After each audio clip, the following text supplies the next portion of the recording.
அந்த அறிவிப்பால் அன்ப தருவாளே சின்ன அறிவிப்பும் இன்றி சுடுவாளே நீயும் தும்மிடி தும்மிடி ஆயுசு நூறாக என்னுயிர் உன்னோட பத்திர சொத்தாக என் பார்வை உன்னோடு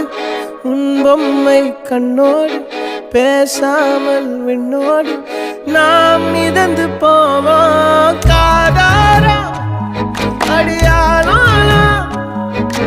நான் தாங்க மாறோடு